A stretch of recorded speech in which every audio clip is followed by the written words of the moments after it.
¿Qué cosa es el foro educativo, no? Porque probablemente bueno, quienes nos están escuchando sí, deben haber escuchado, pero no saben cuál es el significado. ¿Qué es el foro y qué se diferencia del Consejo de Educación? Esas del cosas CONEC, prácticas, ¿no? y muy Así importantes. no, son cosas muy importantes.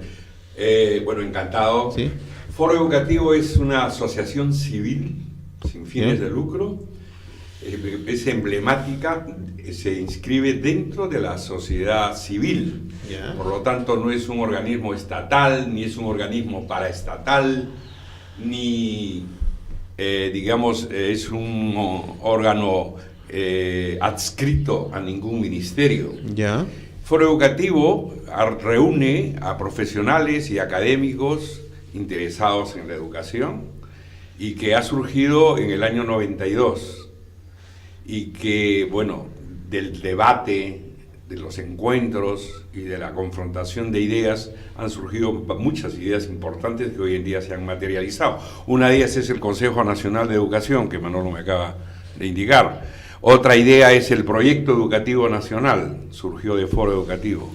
Otra idea es la creación del SINIACE, el Sistema Nacional de Acreditación Educativa.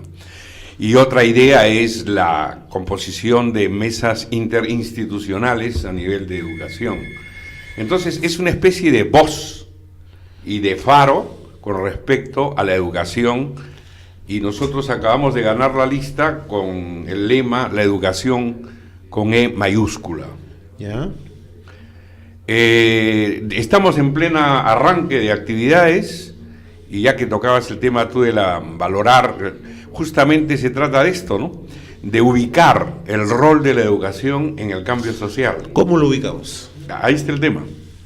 Mira, partimos nosotros de experiencias, por supuesto, nacionales y también experiencias extranjeras. El crecimiento económico no es suficiente para dar el salto al desarrollo. Una de las palancas reconocidas históricamente para dar el salto al desarrollo, el crecimiento económico acumulado, que es el que estamos ahora experimentando, es que tienen que darle valor a la educación. Para darle valor a la educación no es un tema solamente estatal, sino también social, y más aún yo diría sociocultural. Después me voy a extender un poco en ese tema. Pero que quede claro que la educación no va sola, como muchos piensan. Hay todavía aquí nosotros y en América Latina una especie de San Benito de que, bueno, los apristas empezaron a decir solo los maestros salvarán al Perú, era un gran lema. Otros, desde Sarmiento en Argentina, solo la educación levantará el país. O solo el presupuesto salvará la educación. Exactamente. Entonces, y nos reducimos, ¿no?, a solo los aspectos, digamos, de como que si la educación fuese la gran panacea. Mentira, no es así. La educación, si no encaja con la economía, primero, si no encaja con los cambios sociales, si no encaja con los aspectos culturales, no llega a un punto crítico. Y ese punto crítico es el que hay que buscar para dar el salto al desarrollo. Ahora, ¿hemos encajado en algo en las últimas décadas en este tema? Sí, ha habido experiencias muy, muy interesantes desde la 1930, cuando se recoge y se reconoce el mundo andino, por ejemplo, ¿no?, en materia educativa. Lo que pasa es que nos enfocamos solamente en el tema de la estructura, de la forma, de la organización, pero no vemos el sustento, no vemos el enfoque más interesante, que es de que partir de lo concreto, partir de lo que tú puedes palpar, partir de lo que tú puedes manejar, oler, todo esto es parte de la cultura andina, dicho sea de paso, pero que debido a una serie de cambios le damos más importancia a la forma, más importancia a lo abstracto. Nosotros estamos acostumbrados a plantear primero el marco teórico, a plantear las hipótesis, luego los indicadores y luego viene la realidad. Y entonces a ver cómo encaja la realidad frente a este enfoque teórico. Y entonces, lo hemos visto ahora en los planes de gobierno, por eso les he traído un folleto de análisis. Los planes de gobierno, la mayoría de ellos están en cambiar tal dirección, crear tal sistema, plantear tales indicadores, pero no ven el sustento, no ven lo concreto de qué es la educación. La educación es aprendizaje, pero no solo es aprendizaje, es formación. No solo es formación, es conducta. No solo es conducta, son valores. No solo son valores, son modos de hacer y de trabajar. Y entonces todo este tramado de aspectos culturales, económicos, de trabajo en la educación, este es el fondo del tema. Y entonces, ¿cómo podemos plantear una educación cuando vemos que la economía va por otro lado? ¿Cómo podemos plantear institutos tecnológicos si no encajan con la diversificación productiva? ¿Cómo podemos plantear universidades en general si no tenemos investigación e innovación, etcétera? Entonces, partiendo de lo concreto para luego llegar a teorizar, es un cambio total, es una revolución en nuestro enfoque. Y nosotros desde pequeños estamos acostumbrados a lo contrario. Y por eso que tenemos mucha formalización. Somos muy formalistas en nuestros aspectos. No conocemos realmente la realidad. La educación es muy compleja. La educación refleja la sociedad. Y por otro lado, Manolo, yo y muchos que hemos estado trabajando en reformas educativas, sabemos que no se puede hacer ninguna reforma partiendo de cero. Con la educación no se puede decir borrón y cuenta nueva. Con la educación no se puede decir escobita nueva, que es uno de los grandes defectos del país. Con la educación no podemos decir, a partir de aquí vamos a hacer otra cosa. No, siempre hay una continuidad, siempre hay algo acumulado. A partir de eso, de esa continuidad, de eso acumulado, es donde uno lo que tiene que hacer es mejorar y levantar. ¿Cuáles serían los principales factores acumulados a tu juicio? Yo diría que, por ejemplo, en educación inicial, por partir del primer nivel, antes ni se hablaba de educación inicial, no había ni guarderías ni nada por el estilo. Hoy en día ya se creó el sistema, existe la educación inicial no formal con los PRONEIs y existe la educación formal con los centros educativos iniciales. Entonces, pero ahí tenemos una cosa ya armada, pero a medias, que había que mejorarla tanto desde el punto de vista de la expansión, la universalización de la educación inicial, como desde el punto de vista de la calidad, porque estamos acostumbrados a tratar a los niños como si que los niños no tuviesen intereses, por ejemplo. A veces da la impresión de que todas las teorías pedagógicas van en el sentido de despertar el interés en el niño, por ejemplo. Cuando la materia prima, el niño no necesita estimulación para que le despierte el interés. El niño está interesado en miles de cosas. Usted lo pone a un niño frente a una pecera y ese niño se puede quedarse hasta 2 horas concentrado.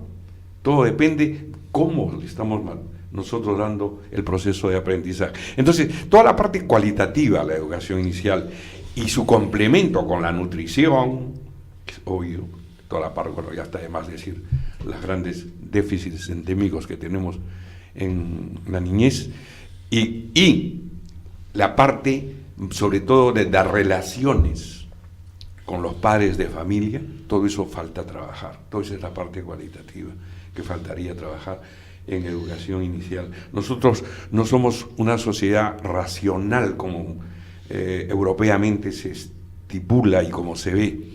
Nosotros, además de ser racionales, somos una sociedad muy relacional, somos muy directos en las relaciones personales, cosa que no se ve en otras partes.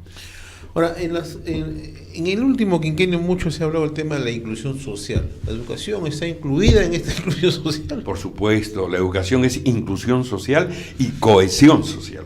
Ya. Cohesión con H. Ya, pero los logros obtenidos desde su punto de vista ya en el nivel de académico, en el nivel de tener un compromiso directamente con la educación, ¿cómo percibe usted? Yo creo que sí se ha avanzado. La educación con inclusión social se ha avanzado, ¿ya? Con la beca 18, con estos programas sociales, etcétera, y además con esta expansión a la parte rural y además con la creación de educación de escuelas bilingües, culturales, interculturales. Se ha avanzado, pero es totalmente insuficiente para la realidad del país. Y lo digo así, totalmente insuficiente. ¿Qué nos falta? Nos falta muchísimo. Mire, la clave en la educación es partir de la base, y la base es sociocultural. En la base sociocultural, ¿qué quiero decir? Las actitudes, los comportamientos. Nos falta confianza, por ejemplo. No generamos confianza. No generamos el amor a la comunidad, a las relaciones humanas en el sentido de valorizarlas. Nos falta integración. Mucho se habla de que la República, el Estado está corriendo mucho y la nación todavía no. Nos falta integración. Nos falta estima personal. La educación todavía no ataca muy bien el tema de la estima personal. Y entonces la desconfianza, la falta de vernos iguales entre unos y otros, entre un shipibo, un ashanka, o uno de Aymara, un quechua, un costeño, un limeño, un cholo, la falta de esa interrelación igualitaria es un foso, es un hondo en donde la educación no es suficiente. Bueno, por eso mismo habría que explicitar un factor, la relación de la educación con la ciudadanía y la política. Lo que tú has estado diciendo podíamos sacar de este contexto y decir es la caracterización política de la relación entre la educación y la formación de la ciudadanía. Correcto. Yo creo que ese es uno de los déficits más graves. ¿Cuál es uno de los déficits más graves en la política? La desconfianza, la falta de comunicación, la falta de entendimiento y el hecho de no tener una aproximación directa allí donde están los problemas. Por ejemplo, al venir aquí estaba leyendo muy temprano, antes de venir aquí, estaba leyendo muy temprano las quejas de la gente que vive en el Pastaza, en el Morona, en el Napo, que han ido al Congreso nuevamente a decir, bueno, hemos pasado varios años, no se nos ha atendido, nuestro programa de educación bilingüe intercultural no tiene los recursos suficientes, y entonces, ¿en qué quedamos? Me gustaría un comentario tuyo sobre esta relación entre educación y poder, educación y política, educación y ciudadanía, basado en este enfoque de ir a lo concreto, de ver los temas culturales y los distintos sujetos o actores o como se quiera decir de la educación. Perfecto. Mira, la educación, a diferencia de salud, a diferencia de transporte, a diferencia de energía y minas, tiene una gran característica que no lo tiene ningún otro sector, hablando de sector. La educación, como tiene que ver con la formación de las personas, tiene que ver con los objetivos de las personas. Uno educa ¿para qué? Para crear un ciudadano libre, un ciudadano abierto. O sea, la naturaleza misma, intrínseca de la educación, tiene que ver con la naturaleza de los grandes objetivos de la sociedad. Los bienes comunes, los valores sociales están intrínsecamente puestos en la educación. Entonces, prácticamente el hecho político tiene otra cara, o un ángulo, o un prisma, como lo quieran ver, de educación. A diferencia de salud, a diferencia de otros tipos de connotaciones. Fíjese, es interesante. Eso quiere decir que la educación es política y poder a la vez, en su propia definición. Y esto ha llevado a una hipertrofia de la política en la educación, por un lado, y a una hipertrofia de la educación en la política. Y si uno recurre toda la historia del país, vemos que en los planteamientos de los partidos políticos, ahora que estamos en segunda convocatoria, y en una serie de aspectos políticos, usted va a ver de que solo con la educación se va a salvar, y nuevamente volvemos al tema, se educa, porque se confunden, y por otro lado no, se rezaga, etcétera, y solo es a nivel presupuestario, y entonces entramos en la gran discusión de cuánto debe ser 5%, 6% del PBI, etcétera. Esto nos lleva a decir que no hay proyecto político que no tenga consustancialmente educación. Miren, una de las grandes características de la reforma educativa del 70, porque no hay que tener una actitud vergonzante con respecto a esta reforma, es que conjugó la educación con el proyecto nacional. A diferencia de ahora tenemos un proyecto educativo nacional pero no conjuga con los cambios políticos y con el proyecto nacional. Y por eso es que ha quedado como una especie de documento aparte. Esa es una gran diferencia. Entonces, para terminar, la parte de cómo plasmar esta educación en la parte concreta, en la parte de comunicación, etcétera, aquí tiene que tener una gran importancia de rol la sociedad civil. La sociedad civil no solo tiene derechos, también tiene obligaciones, tiene responsabilidades. Y cuando usted nota concretamente por qué existe un proceso de institucionalización, porque ahora todo hay que reforzar institucionalmente todo, porque el Perú tiene instituciones débiles, todo eso se ha difundido. ¿Por qué? Porque la sociedad misma es el mejor vehículo que garantiza el sostenimiento de esa institución. Y entonces, si la sociedad civil no empieza y no toma cuerpo sobre cualquier institución, llámese escuela, llámese relación con la comunidad, llámese consejo directivo, llámese consejo regional, si la sociedad no toma, entonces no cuaja. Y entonces ahí entramos a lo concreto. Las mesas de concertación, las mesas de diálogo, si no está plasmada y tenga bases concretas de sociedad, están destinadas a ser efímeras.